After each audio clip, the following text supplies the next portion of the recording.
Bonjour à toutes, bonjour à tous pour ce 28e jour de Corona Cocoon. Aujourd'hui, j'avais envie de tout d'abord vous proposer une lecture, ce qui mènera à vous proposer une création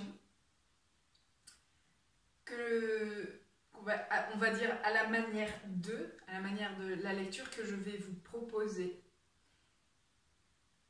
Et l'idée de cette création, parce que c'est pas créer pour créer, même si le but est déjà noble en soi, c'est, vous allez voir par rapport à la lecture, de recontacter des choses positives. Et comme vous recontactez des choses positives qui viennent de vos souvenirs, ça va forcément en vous faire vivre, faire vibrer ces émotions. Et on va dire que ça, c'est le but recherché de l'exercice. Donc passons tout d'abord à la lecture. Donc c'est un extrait de Françoise Héritier, Le sel de la vie, et justement ce qu'on va s'interroger aujourd'hui, c'est quel est vous, votre sel de la vie. Introduction.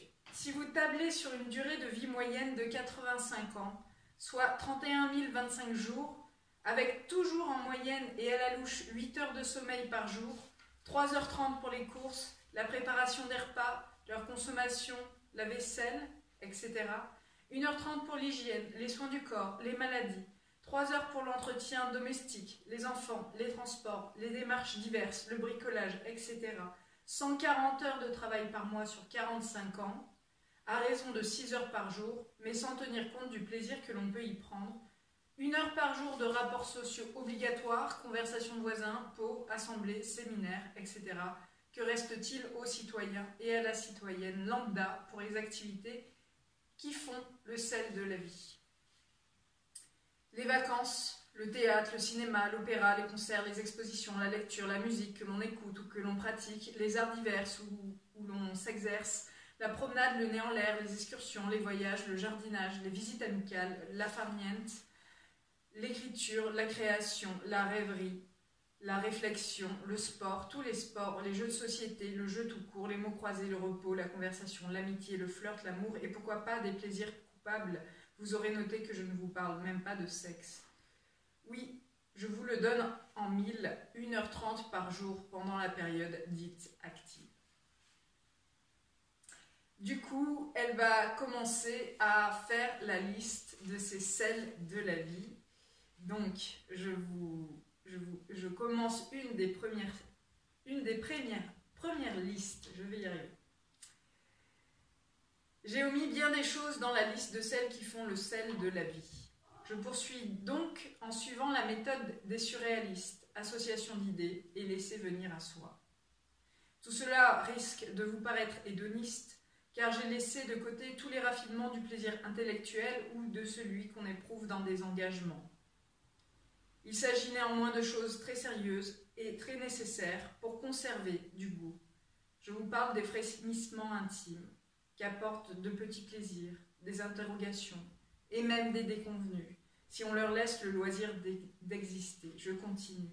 J'ai oublié les fous rires, les coups de fil à bâton rompu, les lettres manuscrites, les repas de famille, certains, ou entre amis, les bières au comptoir, les coups de rouge et les petits blancs, le café au soleil, la sieste à l'ombre, manger des huîtres en bord de mer ou des cerises sur l'arbre, les coups de gueule pour rire, l'entretien d'une collection de pierres, de papillons, de boîtes, que sais-je, la béatitude des fraîches soirées d'automne, les couchers de soleil, être éveillé la nuit quand tout le monde dort, chercher à se remémorer les paroles de chansons d'autrefois, la recherche d'odeurs ou de saveurs, lire en paix son journal, feuilleter des albums de photos, jouer avec son chat, construire une maison de fantaisie, mettre un beau couvert, tirer négligemment sur une cigarette, tenir son journal, danser, danser, sortir et faire la fête, aller au bal du 14 juillet, écouter le concert du Nouvel An comme des millions d'autres, se vautrer sur un canapé, flâner dans les rues en faisant du lâche-vitrine, essayer des chaussures, faire le pitre et des imitations, aller à la découverte dans une ville inconnue,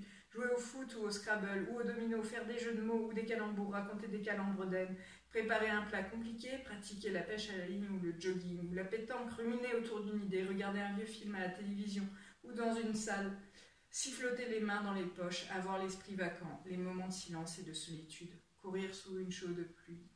les longues conversations dans la pénombre, les baisers dans le cou, l'odeur des croissants chauds dans la rue, les clins d'œil de complicité, le moment où tout se tait dans la nature.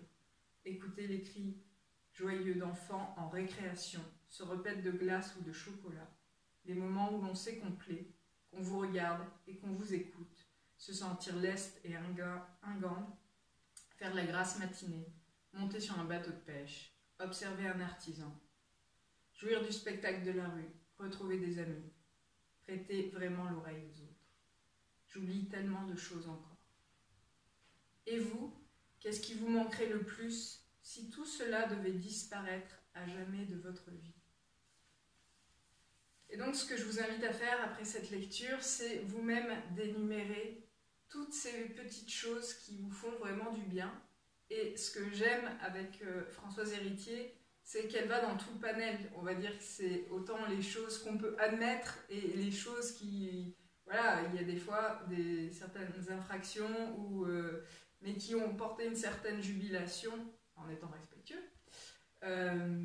Et elle s'autorise à les recontacter au fur et à mesure de son livre, tous ces petits plaisirs, comme elle dit, ou convenus ou coupables. Voilà, c'est à vous de jouer. Je vous rappelle que le but de l'exercice, c'est pas de faire pour faire,